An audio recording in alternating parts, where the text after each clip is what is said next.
Greetings and good morning to one and all. I am Dr. Wolf, and I am very pleased to bring you the Making of podcast for the Pinkie Pie Therapy Visit. And joining me today, I have the wonderfully talented Lizzie, who played the voice of Pinkie Pie. Want to say hello? Hello. Good morning, everyone. She's also known as Missbunniswan here on YouTube, and you take a look at her channel, she has a vast array of voices that she can pull off really well. I'm very impressed, by the way. Thank you. And then we also have the wonderfully talented Miss Crowne Prince, who did all the animation for this project, and I have to say I am immensely grateful for all the work you put into here. You want to introduce yourself? Good morning, everyone. And I see that you've chosen the Sith Lord OC this morning. Yes. Alrighty. Well, this has been a project that's been in the works since, I believe, December. And back then I was just tossing around script ideas with one of my artists by the name of Starbat, which I have to say has been immensely helpful for many of these main 6 projects, especially with helping write the dialogue. Now, I've talked a lot about Pinkie Pie in many of my previous videos, and this particular video about her therapy visit was actually going to be focusing on in one of the ways that I actually do relate to Pinkie Pie as a character.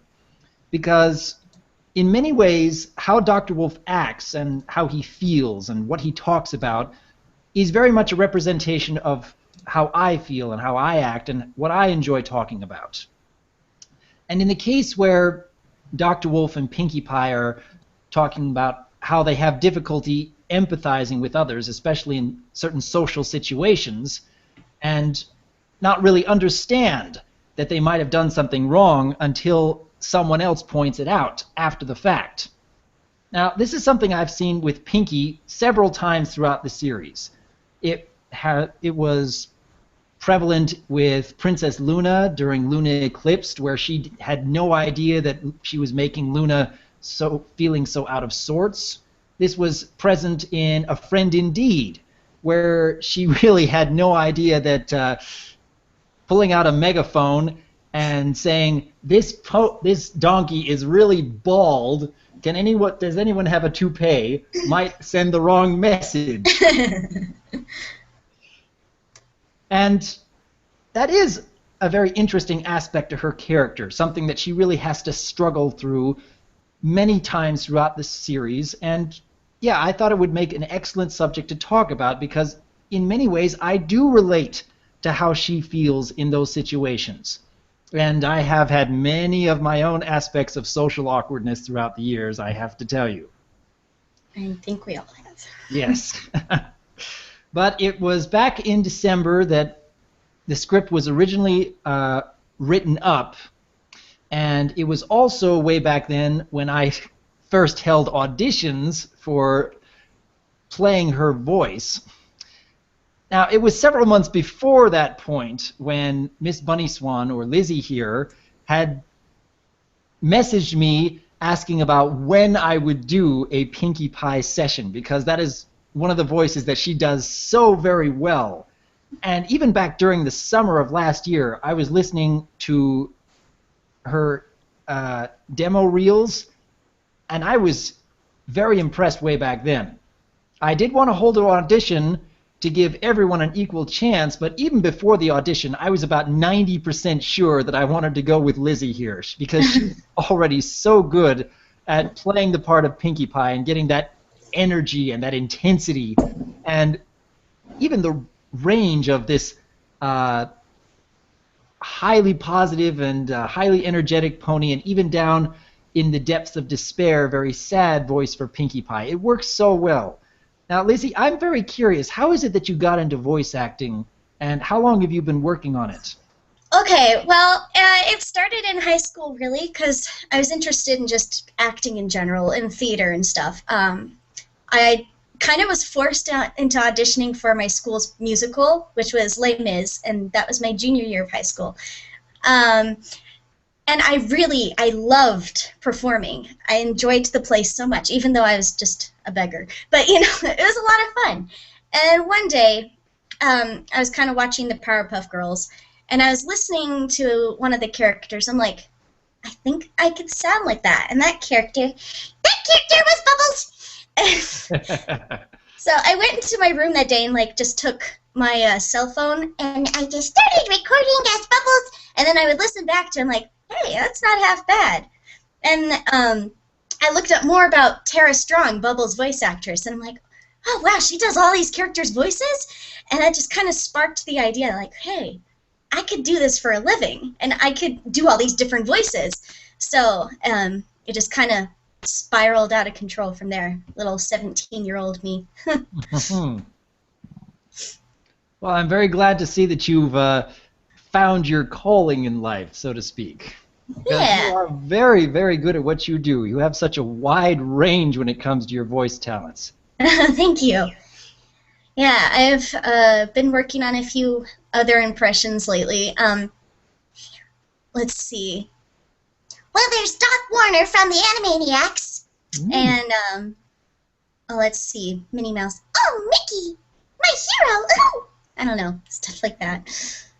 It's been a lot of fun. I don't really know what else to say. That's okay, that's okay.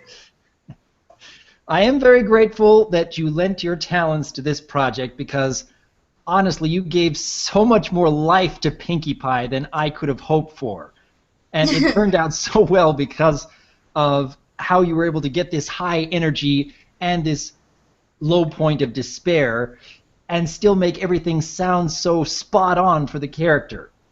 Oh, Pinkie is best pony, so Oh. I was happy to do it. Okay, then. Now, Miss Crown Prince, I had first contacted you about this project in early January, and you had just barely finished a different project, and I was surprised to catch you when you didn't have something new to work on. Bit of a coincidence there. But I sent you the script, and we talked each other through it, and I was actually rather surprised with how quickly you were able to get this project ready because everything was finished by early February, I think it was. And it took you maybe just over a month to complete one of your longest animation projects that you've ever done. It's the longest one I've done so far. It's the longest Yeah. ever done. And I'm just so surprised you managed to pull it off so well in only a month's time. And Especially since the other projects you've done took about 2 months each. Usually, well, for anything 2 minutes or longer, it does take a whole month. But I do work essentially 60 to 70 hours a week. So, not on animating, of course, but it's my second full-time job. So, yeah. But, yeah, I was pretty much working exclusively on this to get it done. And, yeah, it took about a month and a half, 145 hours in. I redrew everything. I know I had said I was not going to do that, but because this was a special project, I wanted to redesign your character. So he's a bit different than how I drew him the first two times. And I redrew all of the backgrounds as well. I had no idea you had put in that much extra effort, honestly. Can you show us what exactly went into the animation process? I believe you actually pulled up some windows to show the programs you used today. Yeah, so let's take a look. We'll do the entire screen. All right. So we'll look inside the animations. And I could talk about this for quite a while, but I'm just going to give the basics. So I'll start off by showing what I have for some of these earlier projects. So, like, here's an example. Yeah, let's just show the difference between these backgrounds here, because you can see on the left side of the screen here all the different shots. I just have things organized. Sometimes I put the backgrounds in separate areas. This probably makes no sense to someone who's never seen an animation program, but I find it rather fascinating, honestly. So let me try to find the background that is redone here. That's the close-up shot, which I actually ended up. Here we go. So let me try to get rid of the confetti. The chair disappears. Everything is on different layers, and I don't always name them. Stuff. Layer is called stuff. Where's that little confetti piece coming from? There it is. All right. So the difference between these two.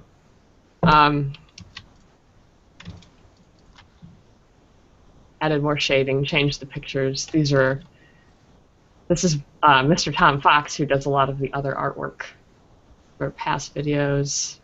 Yeah, Mr. Tom Fox has created art for maybe a dozen a lot projects over the past year. So, and then I noticed he put my character in one of his backgrounds, so I put his in here. And then on Twitter, I asked people names for books on Dr. Wolf's shelf. I noticed people have been commenting that they've been zooming in to see what these all say. How to read this really incredibly long and boring book and survive. So in terms of the backgrounds, you see up here at the top of the window is all of the layers. Each of these items is sometimes different, and then if you go inside of it, the couch alone is all of these different pieces here. Oh my gosh. Goodness. The bookshelf, redoing this bookshelf, because when I initially made it, and this is gonna, it's just sort of a flat squares, you know, like colors, and you can see some of the books are in different levels here. But redoing that was a big hassle. So the project is very long. I wonder, there's not a drawing count in Flash, but there's probably over 1,000 drawings in here. Oh, wow. Oh. So I have it broken up into scenes because the introduction scene is a bit animation heavy.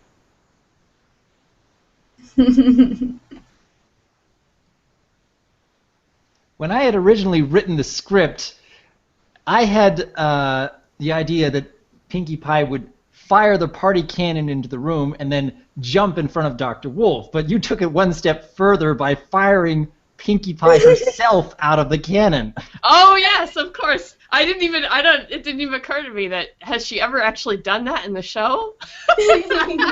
I loved Doctor's stunned face, like. Ugh. Oh, I like the part where he does. Oh yeah, his fur here does this thing.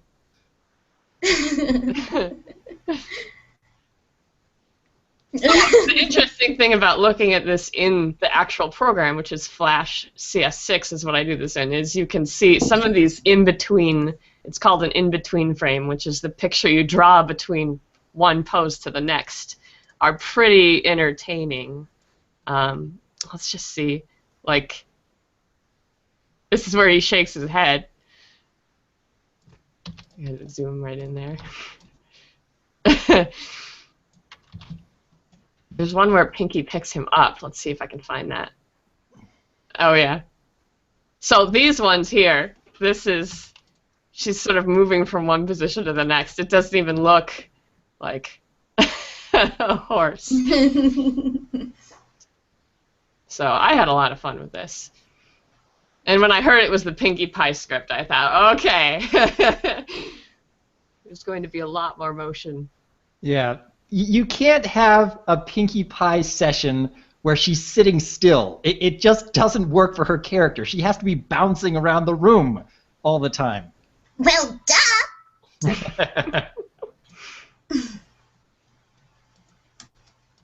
And initially with these scenes that have some of the characters, like, I was going to put them, there's a certain animation technique that I've used. If you've seen the Paris Sprite song, the Paris Sprites are constantly bouncing up and down. There is an animation technique for that. I was going to do that with these, but then I was just done. I was done with the project. So that didn't happen, but it worked out at the end. And then, well, so all of the animation is done in this program, but then I actually import it into this other program, which is a special effects software called After Effects. So this is where I do things like add this background here. So this isn't actually in Flash. It's just Pinkie Pie, and she's not animated coming up or anything. But I do that, and then something like this cupcake shot here.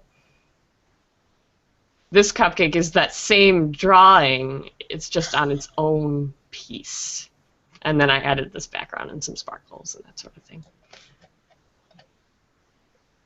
Get rid of that. That cupcake looks amazing. It's actually based on a piece of artwork that we were not allowed to use. I had originally wanted to use that artwork for this project because the artist had put so much work into it, and I thought it would be a waste not to use it, but the artist had specifically asked me, I don't want this being part of the project, so I was willing to adhere to that. Let's see. I'm trying to see if I have the original, because I made a duplicate of the project just so I could see. Well, where would it have been? It would have been... Well, I don't think we should probably show that because the artist had specifically said, let's not. Okay. Yeah.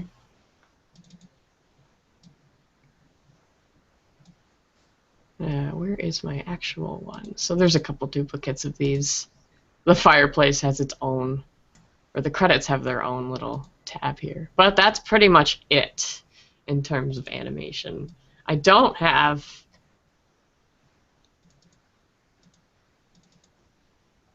So each of the characters, there are certain little poses that I use over and over again. But I don't have any of the files before I did a whole lot of work on this. So I was also glad and even surprised that you added so much music and sound effects to go with the animation, because the original audio that I had sent you was just the voices, and we hadn't even come up with the party cannon sound yet. It needed that though.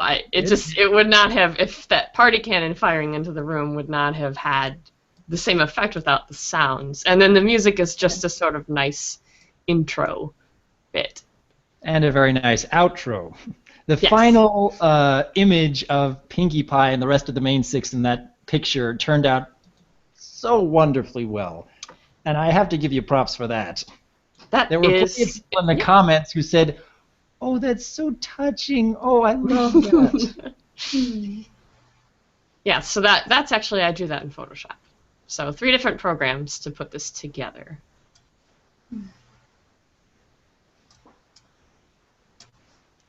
Yay. I'd like to hear more about the scripting process for this, since I was not involved in that. Yes. This was back not long after I had finished the Applejack script, where there was maybe 2 weeks of downtime between finishing the Applejack script and sending out an audition video asking for VAs before I felt compelled, I got to start a Pinkie Pie script. And even before it began, I knew that I wanted moments where Pinkie would use the party cannon into the room and where Pinkie would somehow startle Dr. Wolf and he'd drop his pen outside of the video itself, like outside the borders, and Pinkie Pie would reach her hoof out the other side and grab it and give it to the doctor. Those kind of ideas had come into my head long before I had ever started writing the script, because I knew that Pinkie had to show these many different ways in which she would break the fourth wall and break physics in her own special way. However, one thing that I hadn't intended or planned on was when Pinkie Pie was taking her very deep breath, and it was just meant to be a moment where she would calm herself down, but Miss Prince, you took it one step further, where she's inflating like a balloon and floating above the couch. I hadn't expected to see that when you sent the video to me, and that really made me laugh, I have to say. Oh yeah, a little bit of artist embellishment on some of the jokes. It was just a very deep breath, and I was wondering what I was going to do with that, because it had to be exaggerated in some way. Of course. And that seemed, there's that one episode where she turns in, or her clones turn into little balloons. So that's where that idea came from. Mm. Okay. I also knew that I needed moments where Pinkie Pie's mane would noticeably deflate. Not quite to the levels of Pinkamena, but there would be a noticeable difference because throughout the series there are shining examples where Pinkie Pie can get an emotional response from the audience. And Pinkie Pride is a good example of this, where she can put aside the humor and the entertainment and just be genuine and heartfelt. And I wanted to be able to capture that same feeling in parts of this video because I know that Pinkie Pie has that kind of depth to her character. And honestly, I'd like to see more of that depth in future seasons. I'm really hoping that we get more of the Pinkie Pie who shows that she has those genuine, heartfelt moments and not just the moments where she's hyperactive and energetic and overly positive about everything. I do enjoy that side of Pinkie Pie very much, but I also want to see the more genuine and heartfelt side as well, because that creates much more of a dynamic to her character. I agree. I really hope that we'll also see more genuine Pinkie in the future, because I kind of feel like a lot of the time she is kind of the comedic relief. In many respects, yes. And there are times where pretty much her only purpose in the episode is just to break the fourth wall in some way and not contribute much else, which can be fine on occasion, as long as they're not doing that for every single episode. There were a number of people who thought that a lot of her portrayals in Season 4 really weren't up to par because they were missing those genuine, heartfelt moments. But especially with Pinkie Pride, that put a lot of people's fears to rest, that she would perpetually just be this bouncy, energetic, positive character and nothing else. Yeah. So I hope the writers are going to be taking more advantage of those heartfelt moments for Pinkie in the future, because she has that depth, and it's a very worthwhile depth, and I'd like to see it explored even more. Me too. Yes, and Lizzie's holding her little Pinkie Pie plushie. Yes, yes. I don't have any Pinkie Pie merchandise myself yet, except maybe this towel behind me, which helps to block out sound. But other than that, nothing yet. I was all set today. See, I have Pinkie Pie on my shirt. Mm-hmm. I have Pinkie Pie on my mug. Very nice. And I have Pinkie Pie here. And then I also have her on my socks, but I can't bend that way, so. Okay. Now, I should probably mention for those who are watching today that the Rarity auditions have finished, and I have actually chosen Missbunniswan here again because, surprisingly, she can pull off a very impressive Rarity as well. So for anyone who's... Yes. For anyone who is curious about who I have cast for the part of Rarity, it's going to be Missbunniswan here again. And I will say that the auditions came really close. There were 4 people who I think could be a really good fit, but in the end, after getting some feedback from the artists, Missbunniswan is just a little bit better than the rest. And I'm looking forward to seeing how that turns out. Well, I personally don't think anyone's better than anyone else. Just people have different strengths in their talents and different areas where they succeed. I suppose a better way to say that would be a little bit better fit. I hope that's... Or more true to the original voice. There you go. It's very difficult. It's difficult to understand that there's not anyone who's better than someone else. It takes a long time in art, in voice acting. It just, and when you're casting for voice actors, and you probably know this too, Dr. Wolf, is you listen to so many auditions, and then there will be many that are very good, but you'll hear the one that really sticks with you. And it's not really a matter of talent, it's just the right fit for that part. Yeah. Bingo. It's more than just having the right kind of voice. It's also having the right kind of mannerisms. It's also having the right kind of inflections. And I specifically wanted to have people auditioning with a moment where Rarity is having a mental break, because I knew that the script I've come up with is going to require that range where she's very happy and cheerful, and she's very firm and precise, and she's also feeling very downtrodden and doubting herself, that kind of thing. You have to be able to catch that entire range while still keeping the very proper Rarity and even a little bit of the mental break Rarity, where she's losing some of that professionalism that she keeps up most of the time. Oh, for sure. Well, I must say, Doctor, that I truly look forward to the occasion. I'm looking forward to it as well.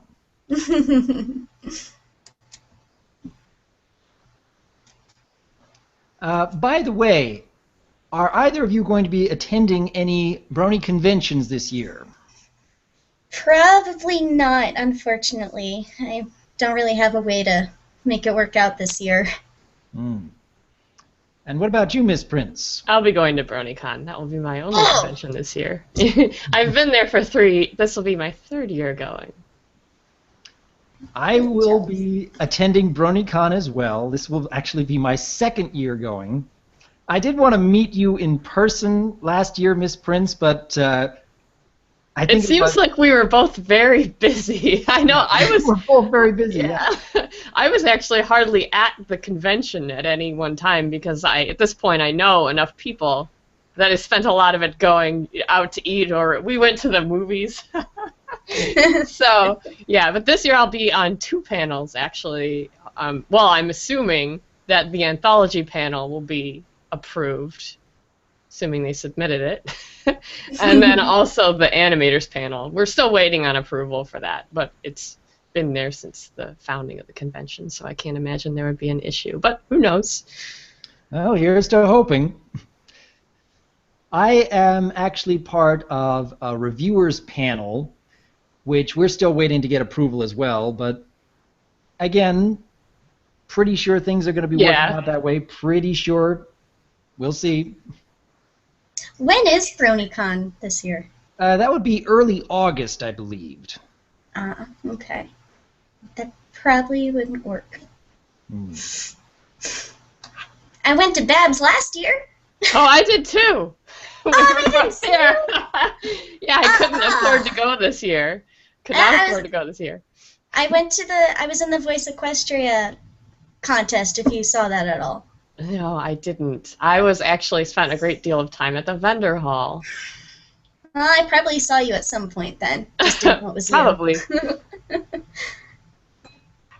Well, I haven't been to BabsCon before, but I am going to be there this next month. Oh, I'm so jealous. Oh, yeah, that's coming up quickly. It's going to be the same weekend as when Season 5 starts. Oh my gosh. So I'm trying to think. I have to get a review of those first 2 episodes out, but I'm not going to have my microphone with me. How am I going to do that? You could wait. Yeah, that's the thing, though. One of the strengths of my channel when it comes to the reviews is the fact that I can get it out the same day as the episode airs. The fact that I'm so quick at uploading my thoughts and getting people started in a conversation. Doctor, I think people will understand. Maybe. I think they'll understand. I'm curious, though, in terms of that, do you ever feel like it's sacrificing quality? Because doing it so quickly, I mean, for me, obviously, if I said I need to get an animation out in the next week, there's going to be a lot of compromises. In my case, my quality on my own, without anyone working with me, my quality can only reach up to a certain point. Mm-hmm. My editing skills and my editing program can only handle so much. What do you use for editing? I use iMovie. Oh my gosh, that's sort of how I started. Windows Movie Maker was what I made animations in. Yeah. But yeah, you can still do a lot with that. I have learned how to push the program a little bit further than I used to, but there's still limits to how much I can actually do. So if I can't get this high quality, high entertaining kind of review out, then I have to focus on I'm going to get my review out when it's still very relevant, when people are looking for content on where the video is, and then they will come across my review right after they watch it, kind of thing. Yeah. Because if I release a review of a brand new episode, say a week or two after the episode airs, it only gets about half the views, maybe a third even. Well, maybe what you can do is you can get some of your buddies and like do a recording with them or something. I have been thinking about getting a few of the other reviewers together at BabsCon and breaking out my laptop. And even though it's got a pretty poor microphone, the fact that all of us are together and all of us are giving our thoughts at the same time, it might work. It's kind of a first impressions video. At least that's the plan right now. We'll see whether or not that actually happens. Man, I wish I could go to Babs this year. It's a little too close to my wedding, though.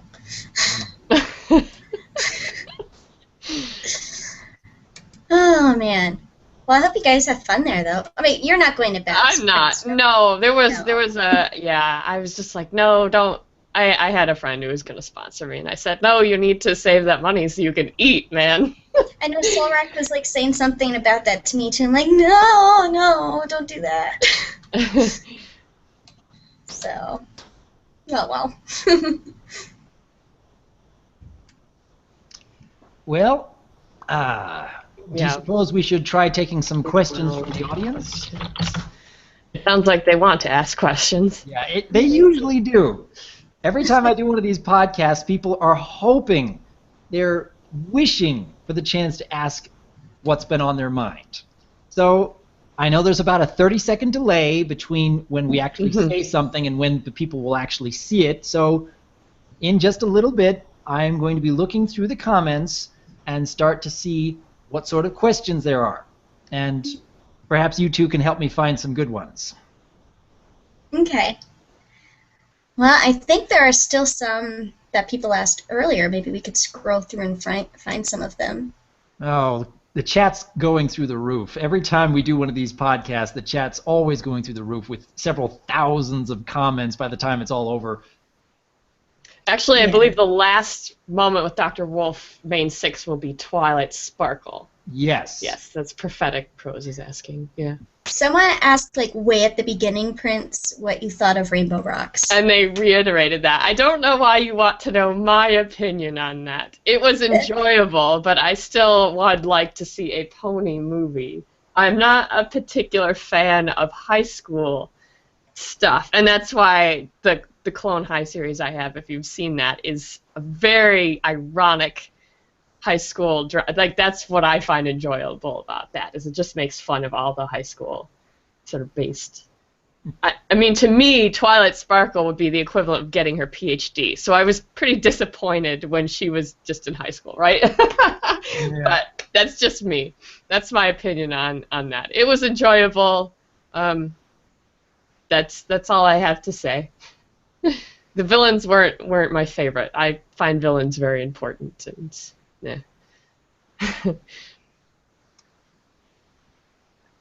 Okay, so let's take questions. You're right, the chat, I was keeping up until I had to start talking, and now I can't read and talk at the same time. Right.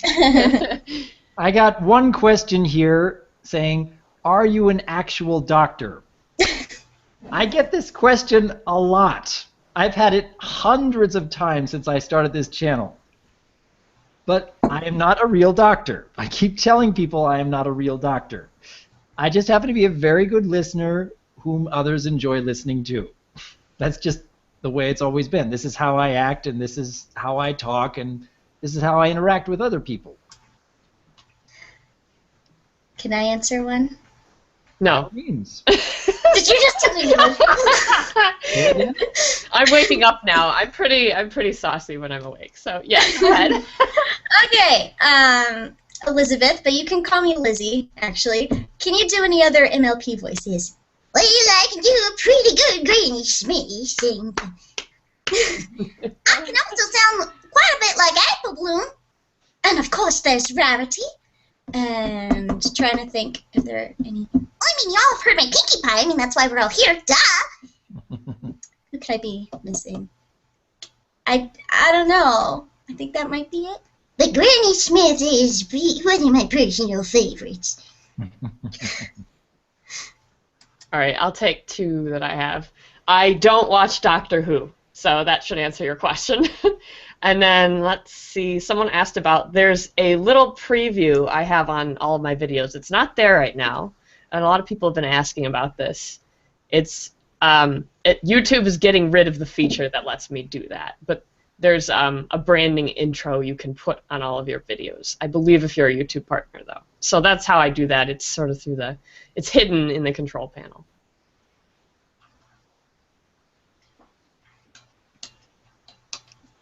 And I don't have a favorite pony. My favorite fruit snack. All fruit snacks are amazing. Right here. That was part of the John Delancey video that you just released. Oh, yes. A year's supply of fruit snacks, was it? Well, actually, I'm still finishing at BronyCon. I asked people for fruit snacks, and Jay Holler dumped a whole tub of fruit snacks, like 6 months supply. I'm still eating them. So that's sort of a thing. Okay.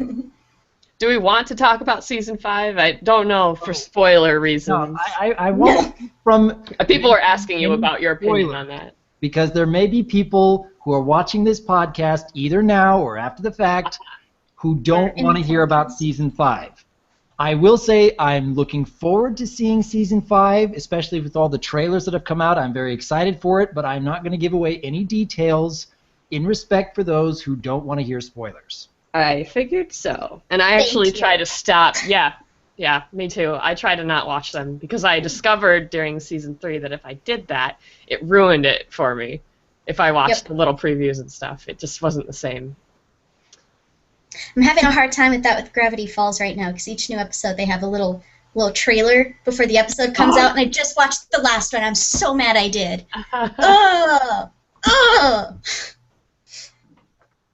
Spoil the whole episode.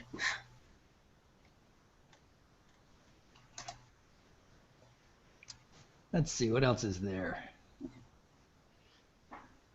Dr. Wolf, why did you choose a wolf? I'm sure that I've answered this question several times throughout the course of my channel, but I can talk a little bit about it here. Back in the earliest days when I was releasing content, back in, I think it was May 2013, I had no OC whatsoever, and a number of my watchers back then were requesting, hey, you should have an OC to put a picture with that voice. And at first I was thinking, well, all the other reviewers and analysts at the time, they had pony OCs, and being part of the Brony community, it probably makes sense that I'd have a pony OC too. But the more I thought about it, the more I realized, how could I possibly come up with an original pony character that would stand out from the thousands upon thousands of others already out there? I mean, I'm really not all that creative. I have no clue how to design something so it can really catch the eye. So, considering that I already had the name Dr. Wolf, it made far more sense to make a wolf character. And yeah, I've always been fascinated by the wolf throughout much of my life, even from an early age. It just made much more sense.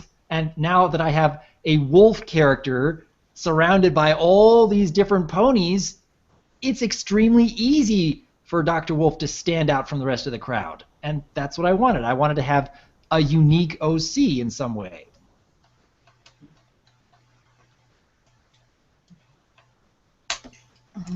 Trying to look at other questions. Yeah, there's one about Bride of Discord, which I actually it came up in my YouTube suggestions, so I haven't really listened to a whole lot of it, but yeah, I've heard of it. Either. Even though, like, one of my good friends voiced in it, but I still have. Yeah, it actually seems pretty good, but I'm really not an audio book or audio play type of person.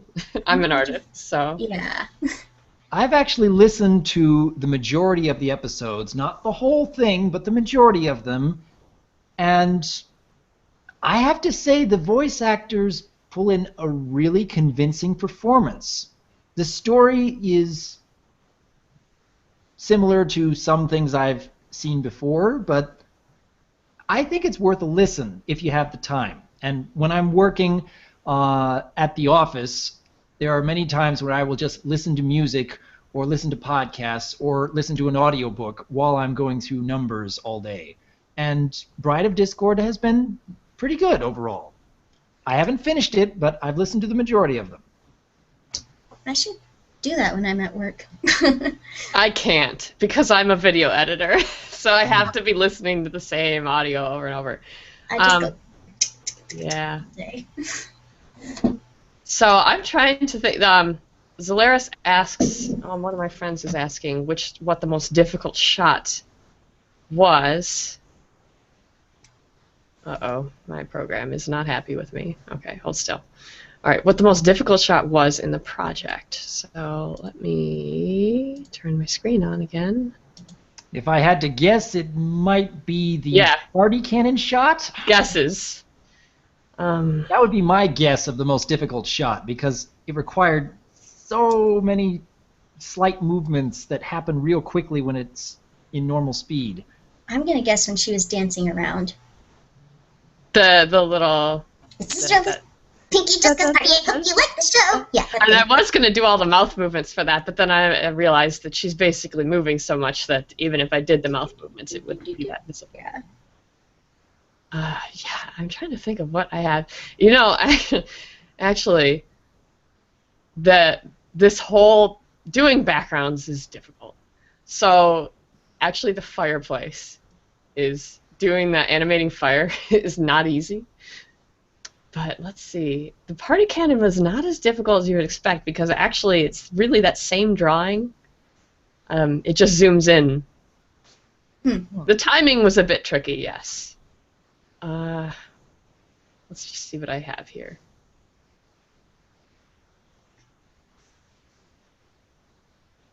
The nice thing with this style is there's not a whole lot that's especially hard to do.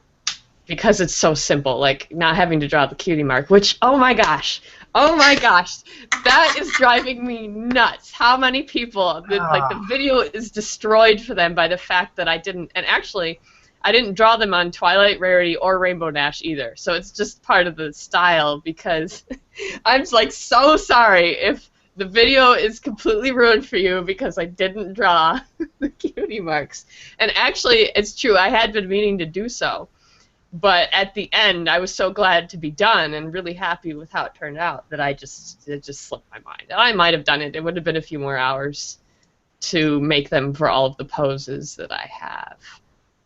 But yeah, even if I'd realized that she didn't have one, I'd probably have been like, nah, it's not that important. You had already spent 145 hours on the project by that point. Goodness. Yeah. I understand that you had felt a little burned out and didn't want to spend several more hours adding key marks to all those different poses. That's okay. I forgive you. I was just, wow. Because it's funny, I feel like on this video more than any other, see, Fluttershy doesn't have hers either. I've seen that comment, and I haven't been drawing cutie marks since I started. And the reason for that is because the way I designed my character is to be animated, and my character doesn't have a special talent, so she has no cutie marks. So initially I was going to draw cutie marks on everybody else, and then I realized how easy it is to just ignore them, so I didn't really even notice. I hardly even notice anymore. I want to answer this question here. Do any of you like cats? Cats. I like cats. I love every kind of cat. I just want to hug all of them, but I can't hug every cat. Oh, that is not a reference to a video. No, it's not. I had a cat growing up, though, and she was so fat, when she laid on her back, she looked like a pillow pet. Oh, wow. You haven't seen the video with there's this video of this woman who's like, I just want to hug every cat. Yes, I've seen that. Okay. No, after we got my cat fixed, she kind of inflated. It was sad. Oh, I thought I was sharing my screen. I wasn't. Whoops. Not quite yet, no. I will say that I have had a couple of cats in my family when growing up, and I think they are nice to have around, as long as they aren't overly obnoxious, because I've also had a cat who will meow and meow and meow at 4 in the morning because she wants food. You have a cat? Yes. I want a cat. My parents have 5 cats. I told them to stop. I told them we have a farm, so we also have a feral colony of cats. Oh, gosh. Yeah, and they come up to the front door and they end up getting in the house and then they just stay. So there's 5 of them in the house right now, which is 1 too many. The house is quite big, limit so is 4 2. is fine. Oh, geez, let's see. I'm so far behind in the comments now. I know. I'm like, It stopped loading for me. So let's see. Do I like Star Wars? Yes, I like Star Wars. Am I married? No, I'm not married I'm almost married. yet. I'm not married yet. I am married. That is something that really got the chat going. Yeah, you actually surprised me. I didn't know. But I didn't say anything this morning. I'm surprised that a lot of people didn't realize, because I put this hand up throughout many of my podcasts, and people would be able to see, yes, I do have a wedding ring on. I've been married for nearly 5 years now. I see one from a friend of mine. Hi, Lizzie. Hi, Crowne. Dr. Wolf, will you do a session with Big Macintosh? That would be awesome. That would I'm be sure so it would funny. be a lot of fun. A 30-second, no, just do like a 30-second video. It would be hilarious. Really? Yeah, and just Big Mac would say yep and no. I'm not kidding. People would love it. I see. There, you shot that one You just down. want me to There's make one right it on the really, park. really short, and don't make it anything genuine. Just play it up for laughs. That's it. Yeah. Well, I do that. That's my specialty. But I think it would be know. quite Well, popular. maybe. You could like, have it turn around where like the doctor's trying to reach out to Big Mac, but then with just his e-ups and nopes, he like kind of interprets them as something that speaks to him. Oh, yes. So Big Mac, tell me about this. Blah blah blah blah blah blah. E-up. So what you're saying is this. Wow, I've never thought of that before. So You could do a real one. Genuine in there. Just yeah. And Grey Cat, yes, I do have a database of sounds and music that's quite large at this point. A lot of like the sound effects comes from freesound.org, and I look for the public domain sounds. And then I make my own too. Well, I'll have to consider making more of the joke style A Moment with Dr. Wolf videos. No. I think one. I know people are watching you because they're quite deep, but every once in a while to do something fun usually gets people riled up. I'll consider doing that for Big Mac. If I made a joke video for Big Mac, could I ever do a genuine video about Big Mac later on? I think so. I think you could do both. Okay. It's something I can consider. Someone asked if you would ever do a video with Granny Smith. I don't know. I have no idea what we'd talk about.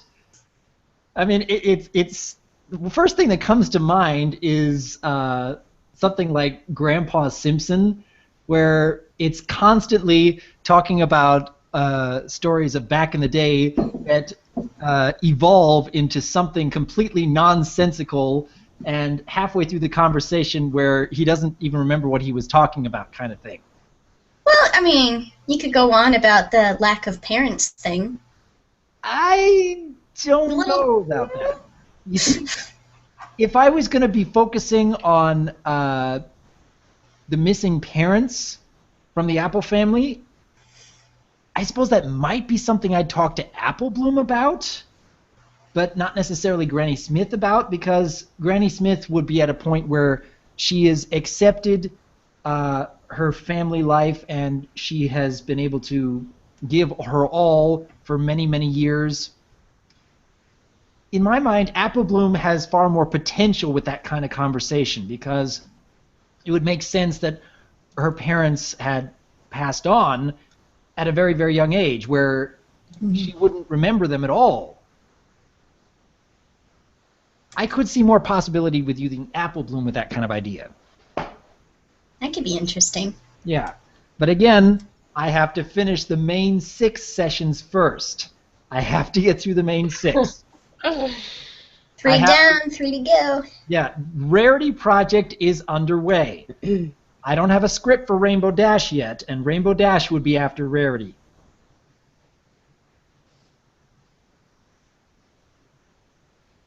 All right. Do you want to answer any more questions? Oops. I think I caught up. I think. I'm looking. There was one about whether you were thinking, what are you thinking to do after the main 6? Because someone was asking about Discord, the princesses. Yeah. I do want to get into the princesses. I would certainly enjoy trying to dissect the inner workings of Discord. There's a lot of comedic potential there. I want to talk with Spike. I eventually want to talk with Big Mac and even individual members of the CMC. It's just, these projects take so long to put together, because it's not just me writing up a script with a guest where we can put our thoughts back and forth and have it done within an hour to an hour and a half. Writing dialogue for any character from the show, you have to write it and rewrite it and go back and change things and toss away this idea because it won't work with this idea, that kind of thing. In order to make it feel natural, you have to really delve into their character and what they could say and what they would say. And it's not so clear-cut as it is with all the normal guests for A Moment with Dr. Wolf. Not to mention that the artists and animators for the main 6 sessions put in considerably more work than any of the other normal A Moment with Dr. Wolf sessions. Like Miss Prince has said already, 145 hours of animation to make this one Pinkie Pie video. That is immense. It's truly immense just for one project. And I am so grateful for everything you are contributing, Crowne, because honestly, it looks fantastic, and even to you, Missbunniswan, because it sounds fantastic. Oh, yeah. And I'm glad that it's been so well received by so many people. Someone had asked which of the... I've done 3 videos at this point for Dr. Wolf. I'm getting feedback. I wonder if that's from me. I'll be quieter. Yeah, she did. The first one she did was with Give and Take. The second one was with Adam. The third one was with Pinkie Pie, and Pinkie Pie definitely trumps the previous 2, because you can tell there's a lot more detail and a lot more movement. A lot more movement, yes. So that one was the longer most difficult of the 3. Goodness. Tom the Rock. What? Tom the Rock. What?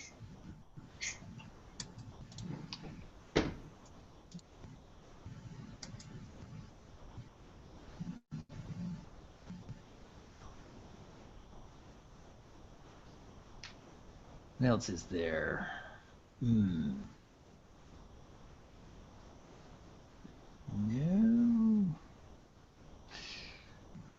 Could I do a video of Derpy? Again, a possibility, but you're looking at a character that is open to, almost entirely open to fan interpretation, because there's barely any material from the show to actually work with. She's been kind of a Where's Waldo character throughout the series. There's been a couple of exceptions to that, but how do you create a worthwhile A Moment with Dr. Wolf session with Derpy when there are so many different interpretations of how her character should be from the fandom? You're either going to focus on one interpretation and alienate a lot of others who like this other interpretation, or you're going to make it so generalized that it doesn't really leave much of an impact on anyone. That's what I'm worried about when you're trying to do characters that have so little to work with from the actual show. And I don't read a lot of fan fiction. I read a little bit here and there, but there's a lot that I miss. I know there is. Yeah, that'd be tricky to try and write for a character with so many interpretations. Here's a question. Would you do a moment with Dr. Wolf live at a convention? I suppose that could happen.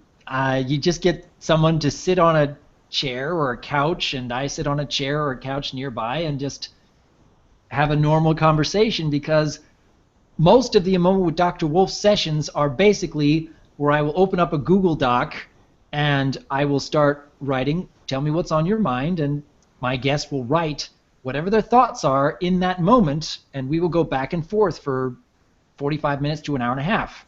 That's usually what goes into making a script, and doing that live, I guess that could work. I mean, last week, my brother Tarek and I did a Moment with Dr. Wolf live podcast, and we had a lot of really good, genuine, personal questions and a lot of really good, genuine, personal answers, and I think it helped a lot of people with all the subjects we covered. So I would probably be able to do that at a convention, maybe. We'll see.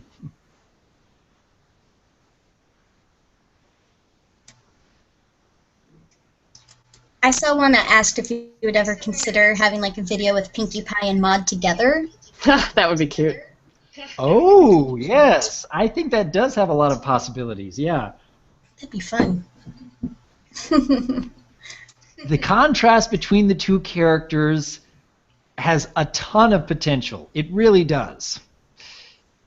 I'd have to think of a really good topic to get into, but I suppose that's definitely a possibility.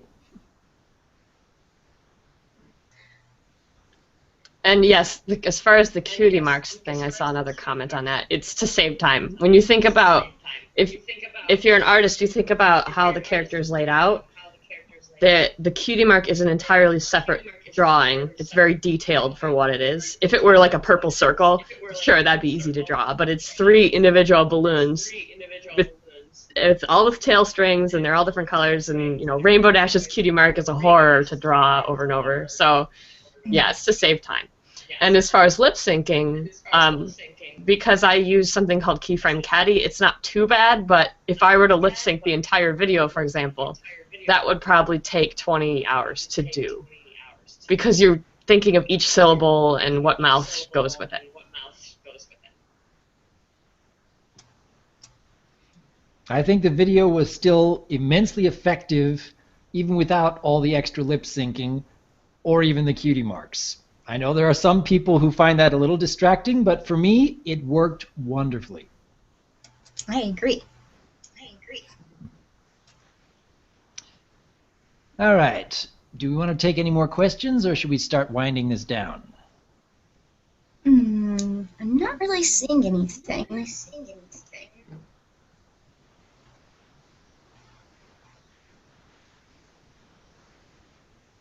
Like, what type of magic would you use in Equestria and why? I didn't know there were different kinds of magic in Equestria.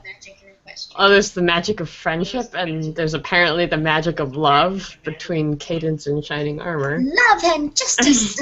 Like Sailor Moon. But apparently friendship is more powerful than love. But I could see that, maybe. Yeah.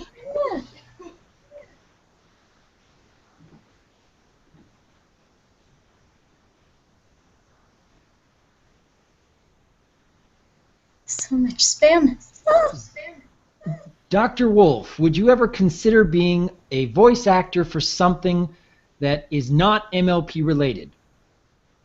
I would enjoy using my voice in a more professional medium. It doesn't have to be MLP related at all. I like getting opportunities to practice my talents and improve my range.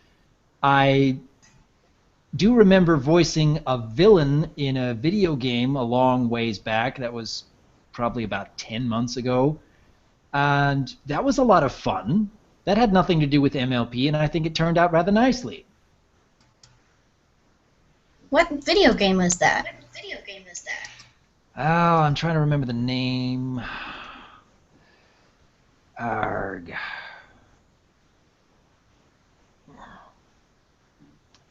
If I could just remember what it was. I'm gonna have to look through my videos long way back. See if I can find it. If you guys want to talk about something else. Yeah, here we go. Okay. All right, it's called Glass Wing. Glass Wing. And if you type Glass Wing cutscene into YouTube, then you should find it, and you can listen to the villain I played in a video game. Nice. The cutscene is only about 2.5 minutes long, but I actually had a lot of fun doing it. So look it up and listen for yourselves. I'd love to hear your feedback on that. I remember a question I saw earlier I wanted to answer, but got pulled away. This is the last question I want to answer, by the way, then I'm done. It was, Lizzie, would you ever consider going to more professional voiceover? And I already have. I did a voice for a video game about a couple years ago called Dust and Elysian Tale. I played the character Bopo. So you can find that game on Steam and Xbox Live Arcade. And it looks like Ileora has a question. If she would tell us what it is. Where? She just said she had one. We're watching. Okay, Eleora has a question. But that's 30 seconds That'll be a 30-second delay between what we see and what we say, and when the video will actually show that on YouTube. What sort of magic do you think a wolf would have in Equestria? Okay, I hadn't really thought of Dr. Wolf wielding any kind of magic, and I'm trying to think what sort of magic would work for his character. I don't know. Isn't he just quite old? Or he's been around for a long time. I can't remember what the backstory was on your character. Telepathy. Yeah, the backstory is still being worked on. I have an author from femfiction.net who is still working on the Dr. Wolf origin story, and maybe one of these months I'll make a dramatic reading of it when it actually reaches a point where I'm completely satisfied with it, but right now it's still getting feedback from other people I've shown it to, and we're trying to make tweaks. And yeah, Dr. Wolf is very, very old, but that's not due to any kind of his own magic. He has none of his own magic. It's the magic that others have put on him, I suppose.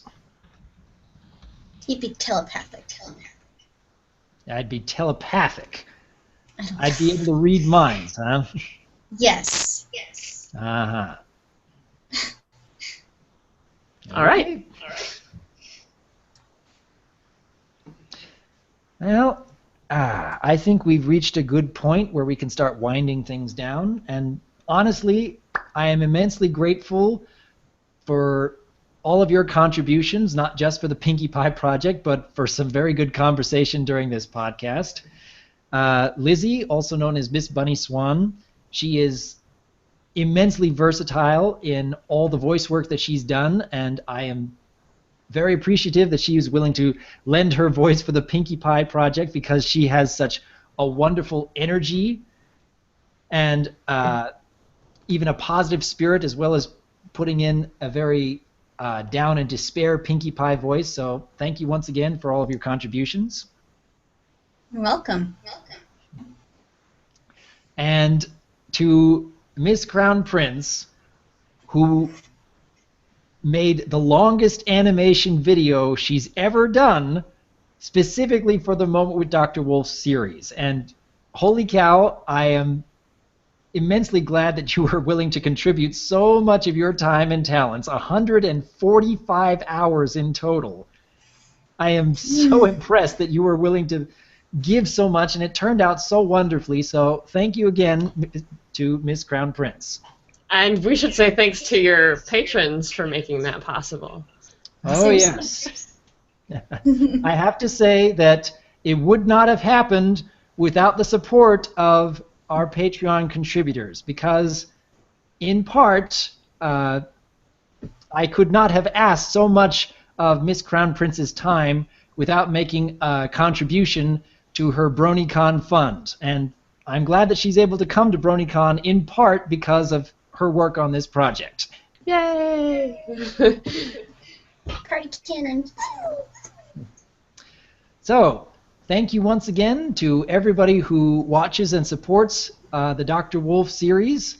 And honestly, I'm looking forward to bringing you many more main 6 sessions, as well as other characters from the show in due time.